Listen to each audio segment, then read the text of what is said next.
bibigyan ng Ling. Okay. At si Super Friends, wag mong bibigyan ng Eve. Ay, parang nakakakilig yung mga salitang binitawan mo, Midnight. Oo. Ibig mo ba sabihin ito, mataas ang chance nating manalo? Lagi namang mataas ang chance na manalo, lalo pag Filipino team. Pero Tama. ngayon, nasa comfort kasi ang Fnatic Onyx. You have the comfort picks on Tig para kay Bruno, yung Eve para kay Super Friends. And of course, yung Gatot Kacha for Fnatic Onyx. Ito talaga yung isa sa mga ginagamit nila nung playoffs ng MPL Philippines. Although, nag-commit din naman ng Cardinal Sin dito ang FNOP. Binigay nila yung Valentina kay Stormy. Nako, kumbaga pag sinabi mong Valentina, ilan lang maiisip mo dyan Yue, si Stormy, parang sila si lang. Sige na nga. Pero tama ka dun may mga comfort picks din na nagbigayan sa magkabilang komponente. Remember nung season 11, season 12, si King Kong, isa to sa mga heroes na hini-spam niya dati nung nasa TNC Pro Team pa siya. So, parang puro comfort parang medyo nagiging malaya ang magkabilang komponente sa mga heroes na gagamitin. Sinabi din naman kasi ng SRG, thou shall not give King Kong the Suyu The Suyu. Trinay na nung game 1 sabi nila, hindi talaga pwede, boss. Hindi talaga pwede. Oy, yung Granger ni Kelra, naka-fighter emblem Ay, oo nga. Wow. Hindi ito yung, ang gumagawa niya, sino gumagawa? Dalawa sila gumagawa niya. May nagpa-fighter emblem din hindi ko maalala kung sino isa. Basta, karamihan ng Granger na nakita natin, Assassin Emblem, tas naka-Thrill, and then Festival of Blood. Pero itong Fighter Emblem, pero si may middle King Kong, umasayaw na kagad, umaariba na. Nararamdaman niya rin tugtog ng Pilipinas. Oo nga, mga yung beat kasi ni Floji. Mga beat ni Floji. Pilipinas lang, pinakamalakas.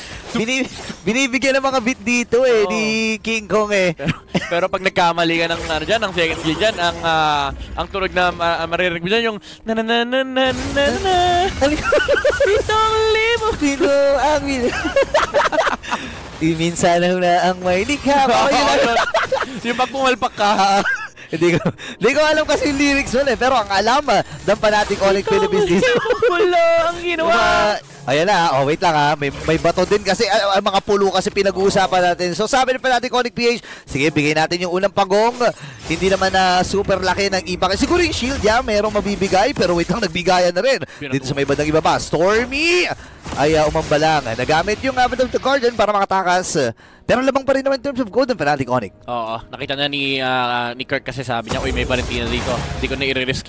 Tatalon na ako with the ultimate.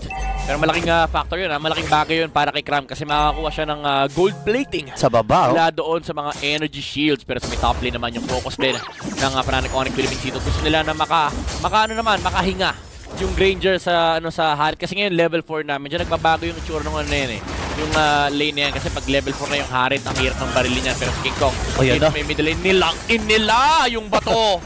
And hindi na nakagalaw si Yubes. Okay, ngayon nagamit, may marami mga ultimates na nagamit doon. Pero maganda kasi nakakuha na rin ang kill dito ang Fnatic Onyx Philippines. Medyo mabagal na naman yung nagiging tempo ng laro. Kagaya ng game number 1 na parang nasa 5 minutes, 1-1 pa lang yung score. And parang yun uli ang gustong ibigay dito ng Fnatic Onyx Philippines. Kasi yung lineup nga naman nila, medyo item dependent. Rico, alis muna si Brusco! Pero napana din siya doon si Kais. Grabe, yung aggression ng SRG nakikita na natin with the pokes coming up from Stormy and also Zenkais rotating into the middle lane. Nagkabigayan na tayo ng dalawang roam dito sa game natin. And si Kirk, pinapatukan dito ni Cramper. Nandyan na yung Grok ni Yums. Walang electrifying bit si King Kong, alam nila to. So, nagiging aggressive lang din ang SRG. Good dash out mula dito kay King Kong. Pero nakatingin pa rin yung SRG dito sa may purple buff. Okay, parang nahihirapan si Kirk dito sa may bandang ibaba.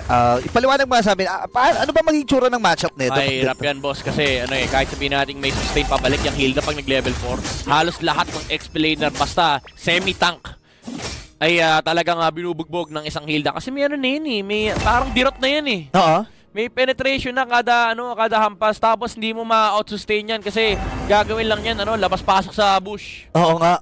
Tapos may nagpo-proc pa na maliit na shield yun, di ba? Pagka pumapasok. Kapag yung unang pasok mo lang sa bush, so nga, medyo mahirap nga talaga itong matchup na to. So kailangan lang munang tiisin.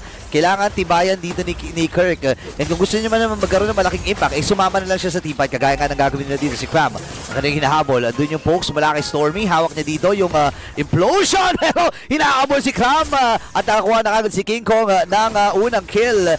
Pero tuloy-tuloy pa rin sila. Implosion na gamit. Tinulak na nga ni Brusco papalik dito kay Super Princess Stormy pero may implosion papalik. Pero wala na siyang kakampi. Yums with a wild charge mula kay Grok. Pero wala nang follow-up dito mula sa SRG. And dalawang tutuma para sa kanila. King Kong diving in! Mga katatlo dito ang Fnatic Onyx Philippines na iwan na naman si Sikai sa gitna. Grabe yung dive doon. Talagang walang takot. Itong si King Kong. Alam niya na kaya niyang patayin. Ito na, boss. Ito na naman. Medyo... Hard mode. Ay, ayun lang, na-snipe. Pero ito, pinagbabaril! Kung kanina lumabo ka ng bola, ito, kumain ka ng bala. Pinaulan na ng mga bala mula dito kay Kelra. Marami kasi nagtatanong metal na daw yung Roger ba't ayaw gamitin ni Kelra? Ito na, pinakita na ni Kelra ngayon kung paano ba maglaro. Remember, fighter emblem yan fighter emblem. May sustain yan.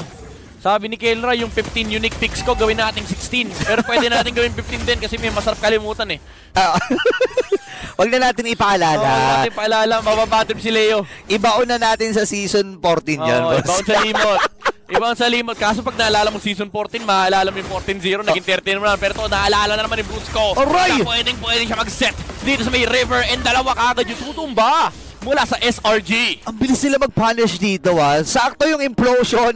Tuloy yung si Super Prince dito. Nakakadalawang kill na rin. So paunti-unti nang umiipon ng Fnatic Onyx Philippines dito na from primera biglang Tercera. Tercera na. Ito na, hard mode na to. Hard mode. Kung mag-game 3 man, paparamdam nila yung MPLPN nun. Pinaulan na naman ang bala. Ang hirap nito. Ang hapdi na rin ng mga Rhapsody tsaka mga Death Sonata. Ayan na yung mga pagkidlat. By the way, available pa ba yan sa map? Parang available pa ata. Available pa yan hanggang matapos ang M6. By the way, kunin nyo na lahat na pwede nyo kunin. Yan. Yung M6 Pass, yung support chest ng Diamonds. Lahat kunin nyo na dahil hanggang December 29 lang yan. Lahat ng yan mawawala. Oo nga. Tama naman. Kaya bilisan nyo. Ayan na, binibilisan na rin ng Fnatic Onyx PH dito. Pinupuruhan nila itong si Innocent. Di rin makalapit si Innocent kasi ang daming threat Ang daming threat na magpoproc ng Purify niya. Trump? Flicker out ng Super Prince pero nilock in sa loob ito implosion and reload manipulation and Sketch dito using the dash in para mabunin Super Prince makamatay yung Eve pero si Brusco ay nakahanap din. Actually, that's Stormy. Wow! Implosion and makakakuha sila dito ng dalawa pero nandito na kasi King Kong ginamit yung retribution para mabut niya yung mga backline ng SRG. Stormy wala na siyang dash and si Sketch na tutumbahin. Aray! Hinarangan ni Kirk yung dash! Grabe! Hinarangan ni Kirk yung dash and pinaula na ng bala. Happy New Year, sabi ni Kelra. Grabe! Happy New Year everyone talaga, literal. Fnatic Onyx Philippines. Nagmadali, nagkumaripas ang Selangor Giants. Nakita nila yung Joy Hindi masaya tong Joy na to Oh. Alam mo, ang nakakabatid dito kung ikaw SRG. Oh. Yung mga magagandang team fights, hindi dahil maganda lang yung set, hindi dahil maganda lang yung target na nahanap, yung mina-micro ka, yung hinarangan ni Kirk yung dash mo. Diba? Sinalubog yung dash mula dito sa Fnatic Onyx Philippines. Sabi ng Guardian, tinamaan dalawa. Pero nilipag na yung Shaman Force at transfer din si Kirk. Kalahati yung buhay niya. Pero si Kelra, nanggigigil na. Nagmamadali na ang Gold Standard. Pumasok na rin mga members ng Fnatic Onyx Philippines. Tumutuloy na sila dun sa base. At si Innocent ay maiiwan. Iwan sa Pilipinas. Si Innocent dito, hindi na siya nakabalik sa Malaysia. Fnatic Onyx Philippines. Hard mode na at naka-tercera na. Ito na nararamdaman nila, sabi nila parang yung game 1, kailangan natin kailangan natin galingan pa ng konti Kasi sinabi ni Domeng, tsaka nakalimutan ko kung sino nagsabi sa Fnatic Onyx, yung MPLPH daw, mas mahirap talaga. Marami daw talaga matitinding kalaban doon. And ngayon naaalala nila parang ganito pakiramdam sa Pilipinas. Oo nga Tsaka feeling ko na miss din ni King Kong talaga ito si Innocent Tagal din nila magkasama sa TNC Pro Team. And pinapatunayan niya ngayon na sige, parehas tayong kampiyon, parehas tayo nasa international scene. Pero iba kasi ang galaw ng Super Family. Oo, King Kong kasi siya Kasama niya rito yung kasama niya rito sila Super Besties Super Prince, yan si Kirk.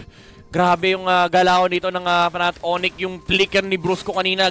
Sobrang decisive. Na kung ikaw yung SRG, parang isipin mo palang flicker kaya to. Nakita mo yung flicker implosion pero tumumba. Solo kill! Mula kay King Kong kay Innocent. Na-miss niya talaga si Innocent. Yakap pero may kidlat yung yakap.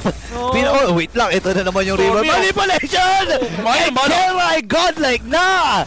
Si Yums dito ay na-slow down pero meron naman siyang power nature para ma-dodge yung mga slow na nanggagaling dito kay Super Prince, pero hindi na nagmamatter yun kasi si Kelra ay kinukuha na yung Torre dito sa may top lane. 9 minutes pa lang si Kais, wala na siya magawa, kailangan niya tumakbo and tumumba na yung unang Torre. And welcome to Philippines! Sabi ng Fnatic Philippines, double kill para kay Kelra. Then ito na ang recalls, hindi lang bala ang umuulan, pati na rin recall ng Fnatic Onyx. Ito na yung mga kidlat, pinapaulan na ng Selangor Red Giants. Kailangan matala si Kirk kasi nga sumabog na rin yung aura dun sa gitna. Ngayon, Lord is up. Men, 10 minutes pa lang pala. Ito na yun eh. Halos 10,000 na kalamangan ng Fnatic Onyx. Familiar to min eh. Kasi parang yung nababarot ko ngayon, parang nasa MBL Philippines lang yung Fnatic Onyx eh. Grabe naman 10 yun. minutes, 10k gold lead, 1k gold lead per minute yung Fnatic Onyx. Tapos yung itsura ng game, yung apat nasa base ng kalaban, si King Kong nag-go objective. Sinosolo na yung Lord eh, di ba? Isipin mo paano mangyayari itong mga bagay na to. And this is the first time actually na nakikita natin ng Selangor Red Giants na nasa ganitong sitwasyon.